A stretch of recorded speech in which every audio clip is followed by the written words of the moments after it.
નમસ્કાર, ન્યૂઝ કેપિટલના વિશેષ કાર્યક્રમ સાથે હું છું કુશાગ્ર। દર્શક મિત્રો, આ કાર્યક્રમ કે જેનું નામ છે વોટ્સ યોર રાશિના કાર્યક્રમની અંદર આપણે રાશિફળ વિશે માહિતી મેળવતા હોઈએ છીએ।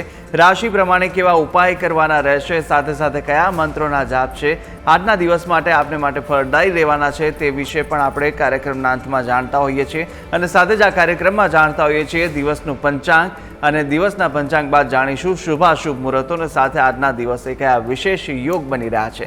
આ તમામ માહિતી આપણે આ કાર્યક્રમની અંદર જાણતા હોઈએ છીએ અને માહિતી આપવા માટે મારી સાથે જોડાયા છે જ્યોતિષાચાર્ય આશુતોષજી આચાર્ય।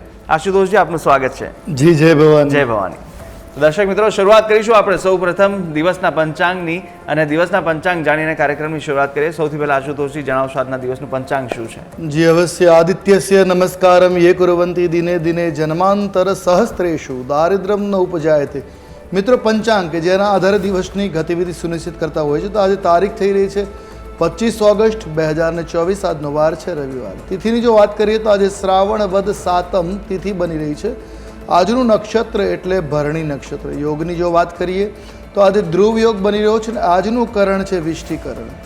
રાશિની વાત કરવામાં આવે તો આજે ચંદ્રમાનું પરિભ્રમણ મેષ રાશિમાં છે, જે રાત્રે 10:29 સુધી રહેશે। અર્થાત આજે રાત્રે 10:29 સુધી જે બાળકો અવતરિત થાય એની જન્મ રાશિ મેષ ગણાશે। જે પ્રમાણે એના નામના વર્ણના અક્ષરો રહેશે અ, લ અને ઈ। રાત્રે 10:29 પછી જે બાળકો અવતરિત થશે એની જન્મ રાશિ વૃષભ ગણાશે। જે પ્રમાણે એના નામના વર્ણના અક્ષરો બનશે બ, વ, ઉ।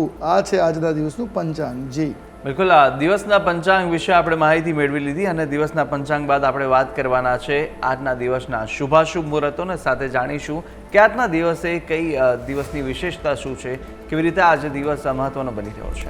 જી અવશ્ય। આજના દિવસના શુભાશુભ મુહૂર્તોની વાત કરીએ તો આજે અભિજીત મુહૂર્તનો સમય બપોરે 12:16 થી પ્રારંભ કરી બપોરે 1:07 સુધી રહેશે। જ્યારે વિજય મુહૂર્ત બપોરે 2:50 થી પ્રારંભ કરી બપોરે 3:41 સુધી રહેશે। રાહુકાલમનો સમય સાંજે 5:27 થી પ્રારંભ કરી સાંજે 7:02 સુધી રહેવાનો છે। આ ઉપરાંત આજે શીતળા સાતમ, શ્રાવણ માસના કૃષ્ણ